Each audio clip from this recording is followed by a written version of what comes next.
for your dogs. Fish is actually excellent as a protein source for your dogs, but most people are just really scared of adding it to their dog's diet. One is because they're not sure how to cook, they don't know which fish is okay, is all fish okay, and they don't know how to debone the fish after it is done cooking. So today I'm going to show you which are the fish that are going to give you the biggest bang nutritionally because of omega-3s as well as protein, and which are going to be low in contamination, how to cook them, how to debone them, all of it. This is Indian salmon, often comes in large chunks and has very little bones and can be purchased deboned. This is a tilapia fillet.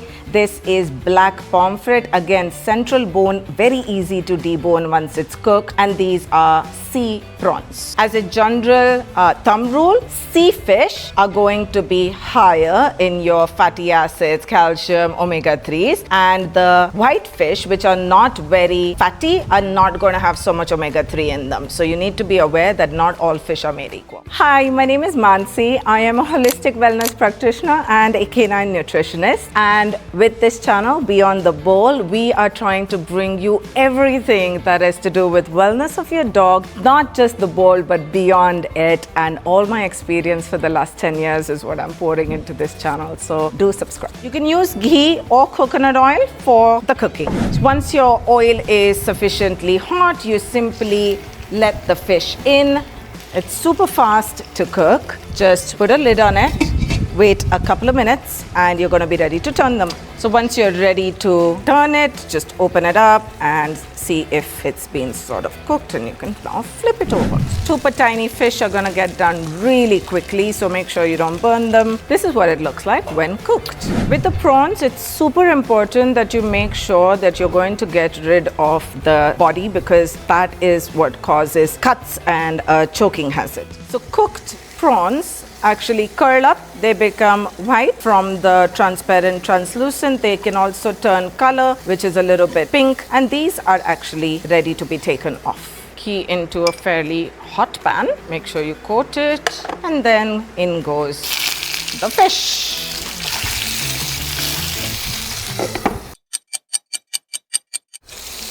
So fillets actually cook super fast. You can get a nice brown crisping on it.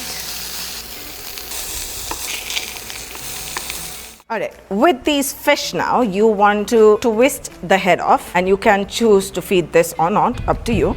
And then you want to try and take off the top layer of the flesh and try and keep this central spine intact as much as possible.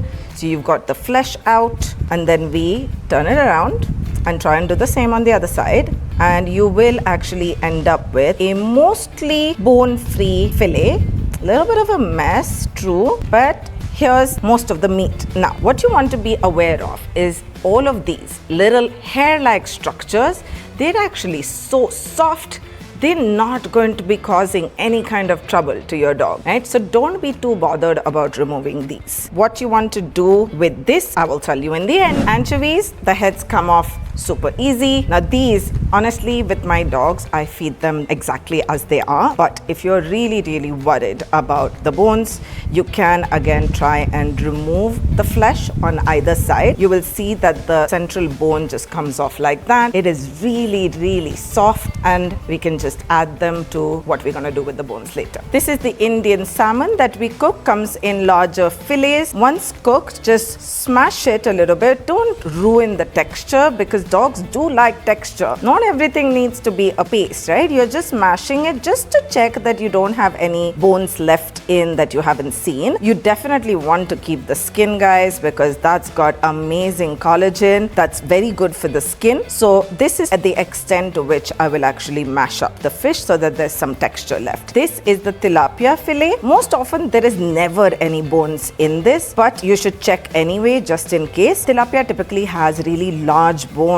So if there is anything, by the time you've done this, you're going to notice it, and then you can just decide to take it off. The black pomfret, you can use the silver pomfret as well. I just had the black pomfret. If it is cut like this, you're going to only have this central bone in here. So you want to grab grab hold of that in the center and take it out. You can get more flesh out of this. I'm just going to do this once my hands are free. And don't forget that here in the corner, you're going to have this bone as well. So that needs to come off. Once you've got your fillet, just again check, nothing in here, so that's good to go. When I look at this, I am going to find a couple of bones, so just check in the corners. Once you do this, you usually find them. You can just take out whatever is hard. That's it. So pomfret's good to go. The prawns are just super simple. You can just shred them a little bit, and this is how they look. My dogs love these. If you do them in butter garlic, they will be great. So if you want us to do any seasonings for this, let us know. We'll do you another video. So like you can see, that's a large assortment of fish that you can feed your dog. It's actually really quick and easy to cook. It's super simple to debone once you actually just practice a little bit and get over the fear of it. A lot of the bones are just not gonna harm your dog. It's not like eating big, thick, fat bones from a lamb or a goat, right? Now, about these. So what can you do with this? You can put them into a blender. You can add a little bit of water or a little bit of ghee and water. Blitz it so that you get a great calcium paste out of this, which you can use to add to your dog's food. I hope you liked this video. If you did, please subscribe and definitely share it with your friends, and let us know in the comments if you'd like me to do more such recipes for you, maybe with a variety of different seasonings for fish or any other food.